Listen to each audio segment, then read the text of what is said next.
Hey, it's me, Nikki. Welcome to my reset journey where I am on a journey to make Jesus my anchor of my thoughts and my new life that I am renewing myself to. So, I've been reading this book from Caitlin Childs. It's called Leaving Defeat. And, I just finished the other one where it was talking about like more inner health. And now this one's more like bold. Like, let's do something with things that you have been letting rule your life and you want to get over. So some of the things that stood out to me were this. She says, I've noticed the same pattern with people spiritually. Those who are quick to quit climbing when the mountain gets steep are the most likely to set up camp right where they are and never climb any further. But the ones who dig their heels in and don't give up are typically the ones God puts on the front lines, and for obvious reasons. You don't just have to be a spiritual giant in order to be used by God. You just have to be determined not to quit. So I do struggle with a paralyzing fear, and it is agoraphobia. A lot of people don't understand it, and it's okay.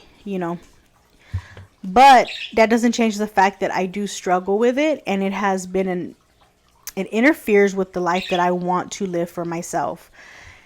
And I really, really am struggling. And as I'm reading this book, it's really hitting me. And then I'm reading the book of James in the Bible, and it's just like really hitting me. And so this really stood out to me on this next page. She says, did you know that cows and bison are essentially cousins in the animal kingdom? And although they share many similarities, there is one behavior pattern that sets them apart. See, when a storm is coming, cows tend to do one of two things. They either lay down or they run away.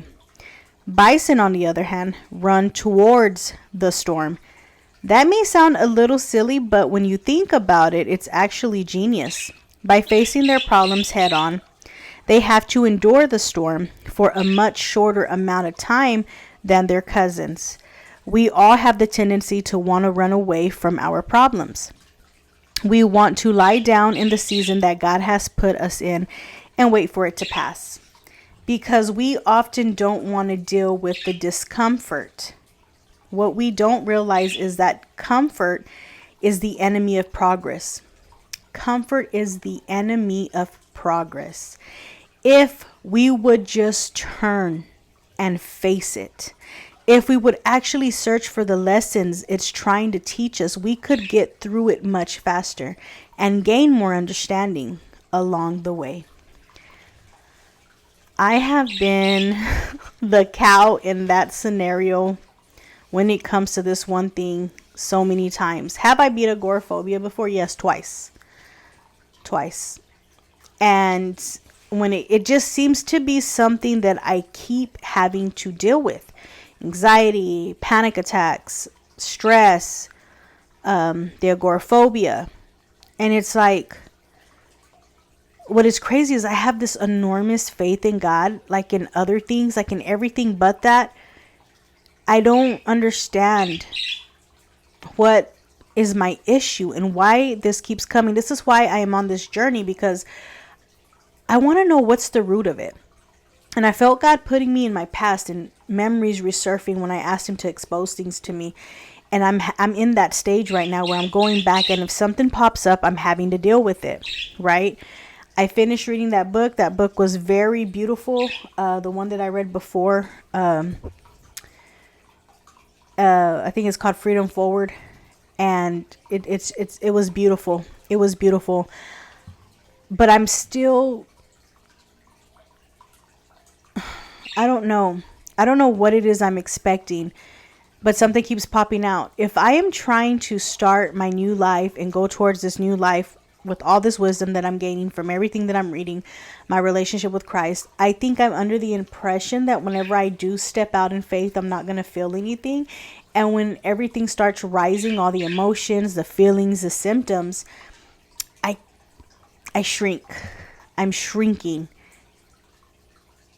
And in my head, I'm like, I want to face this, but not feel it. And I'm coming to the conclusion that it doesn't work like that. And it didn't work like that the last time. But every time I'm having to face it, I don't want to. Everything inside of me is screaming no. And I can't just talk to anybody about it, because they're going to say, well, you lack faith, and you're reading the Bible and you're trying to do this, but you need more faith. You need this and you need that. And I start to feel like they're like, oh, well, this is just a choice. You're a choice. You need more faith. I feel like everything I say, nobody understands. And I've never really met another, except for my friend Sandy, like somebody facing agoraphobia, trying to do it this way with Christ. And I feel like I lack, but God has provided everything that I need.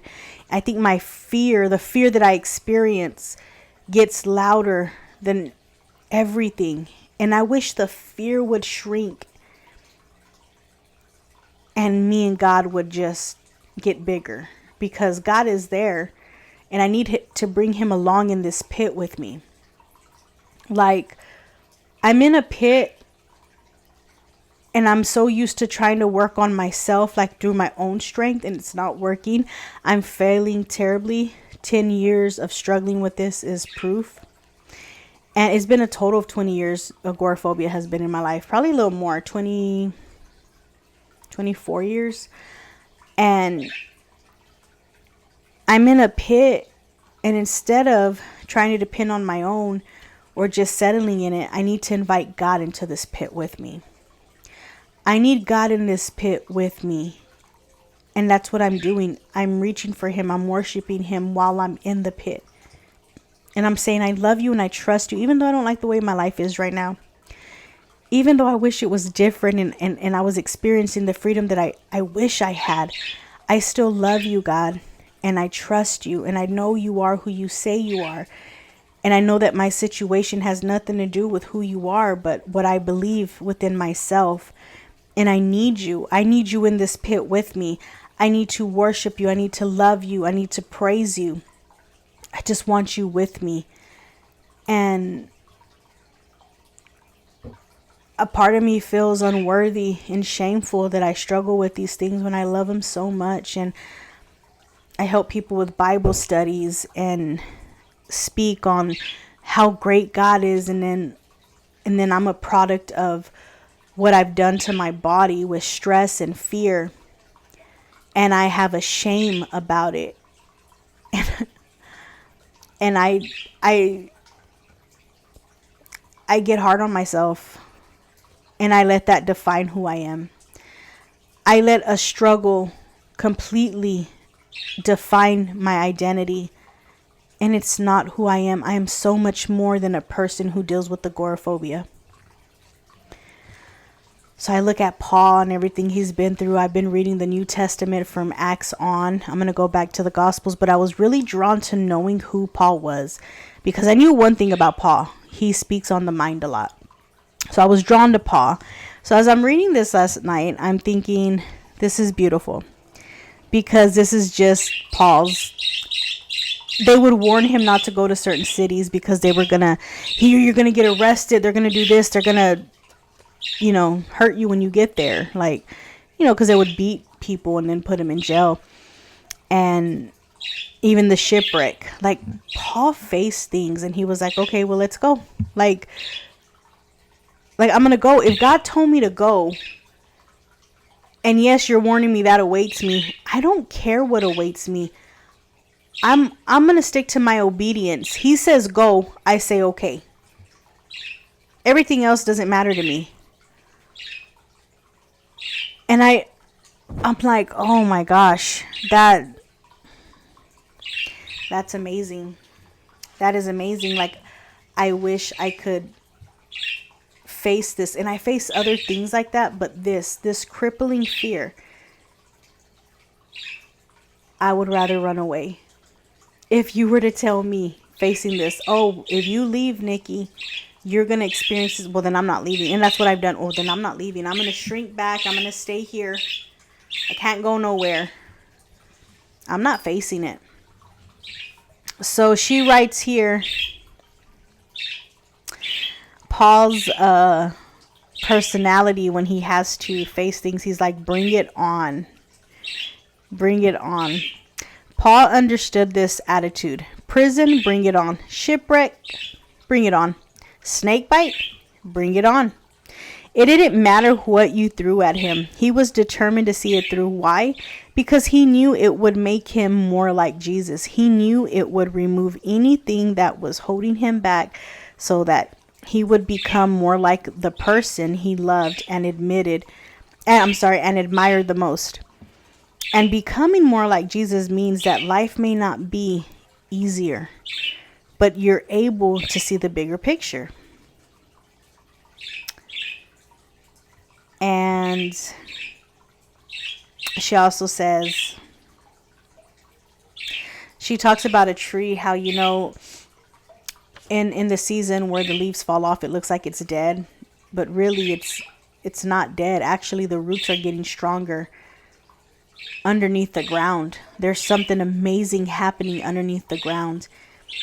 And I'm hoping that that's what's happening with me as I dive deeper into him and I have to face things. I don't look powerful, strong. I don't feel those things. But I'm praying that as I face them, my root system is getting stronger. My foundation is going to get stronger as I face it, even though I'm not going to look or sometimes even act like I'm ready for it. She also says, I want you to hear me in this. Whatever you're going through right now is meant to equip you for the season that is to come. We all want the shiny gifts. We all want the promised land. But the whole point of the wilderness was to strip the Israelites of the mindsets they developed in Egypt, so that when they got to the promised land, they could actually enjoy it and steward it well. The things you are going through right now are giving you the tools you need to steward the promises to come. But you have to lean into it. See, most of the Israelites didn't make it out of that wilderness. They fought and kicked and bucked so hard against God that he finally let them have what they thought they wanted. They continued to hold on to their old mindset of acting like slaves, rather than switching into a mindset of being children of God. Only a handful of people understood the assignment. Don't miss the lesson in the season. It could be the very thing that leads you to your destiny.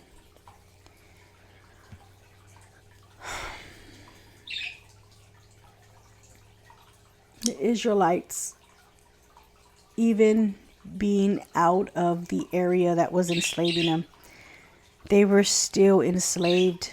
They refused to get rid of that mindset. And I think that's why I'm working so hard on this foundation, on my mindset with the reset, because what am I going to do if I go out there and let's say I beat the agoraphobia physically, but mentally I'm still struggling. I won't live it peacefully. I'll be at war with myself every day. My mind has to become in agreement with my spirit. Because my spirit knows this. It knows God. It searches for God. It loves God. It knows he's everything. I know this. And I need to become in agreement with it. But sometimes the symptoms, the anxiety, it gets so loud. And then I remember, this is why I shrink down. This is why I am where I am. It's like torture. I don't want to go through the torture. I really don't. If you can relate, then you understand. And then she provides 1 Corinthians 10:13. No temptation has overtaken you except what is common to mankind. And God is faithful. He will not let you be tempted beyond what you can bear. But when you are tempted, he will also provide a way out so you can endure it. The only thing that's going to happen if I take God on his word is I'm going to get closer to him, and it's really going to solidify. It's going to put it together. But I have to take that step. I'm going to have to take the step.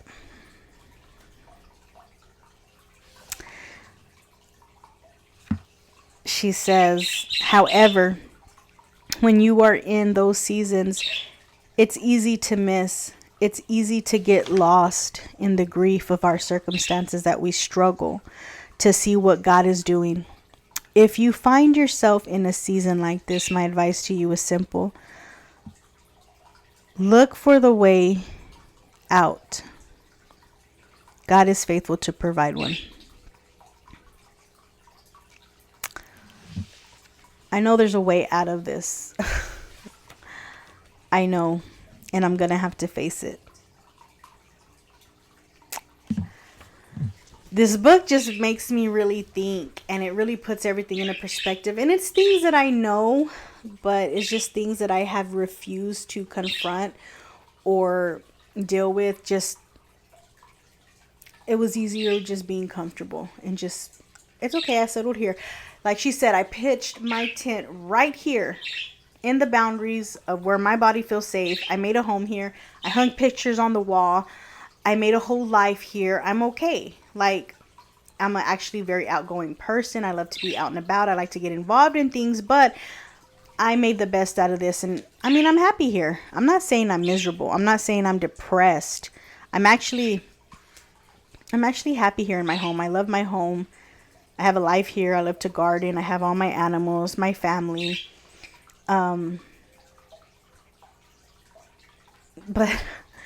I'm not depressed to where like I want to get out of here. That's the part that makes it even harder. I'm okay here. But a part of me wants, like, I know that God could use me more out there. I could be involved in more things. But if I never got it, I'd be fine here anyways, because I live fine here. I also want, Jesus died for us to live an abundant life. If this were to happen to my daughter,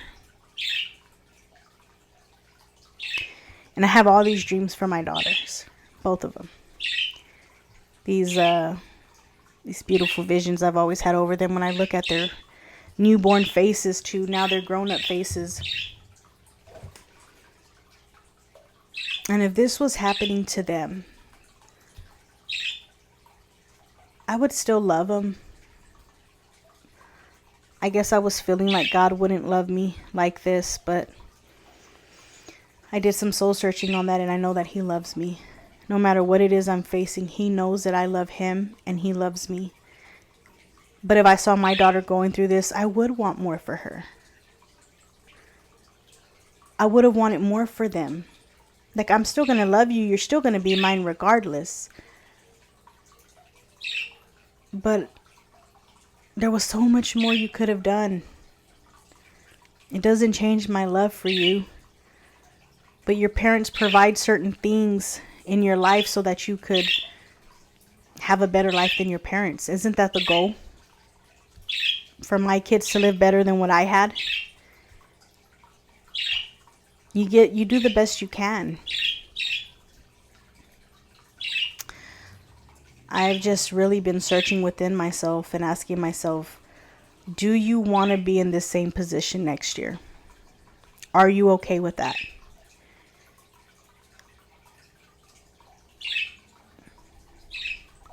Are you okay? Is it worth fighting for?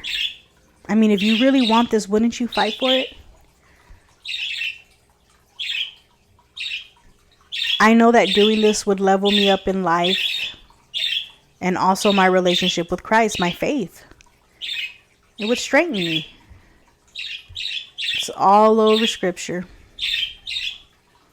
Consider it pure joy when you go through trials. It strengthens us.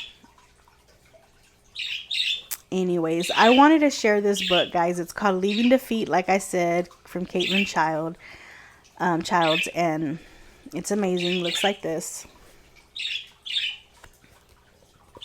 Oh, I don't even know if it was in frame. Sorry. Sorry about my birds. You already know the birds, the filter, everything's loud. Yeah. I wish it were easier. But baby steps. I need not to pressure myself either and not have my own expectations that I'm trying to get out of myself, like taking really huge steps, and be okay with every movement I make. The point is to move, to take a step, to at least try. So yeah, I'm gonna have a demonstrated video. I don't know if I'm gonna post it. It's like an illustrated one. It's just gonna have some pictures and a story, things that I visualize. And I don't know if it's gonna be before or after this video, but you'll see that I'm doing more like I don't know. It's hard for me to express stuff when I'm talking, and I can tell it better in stories.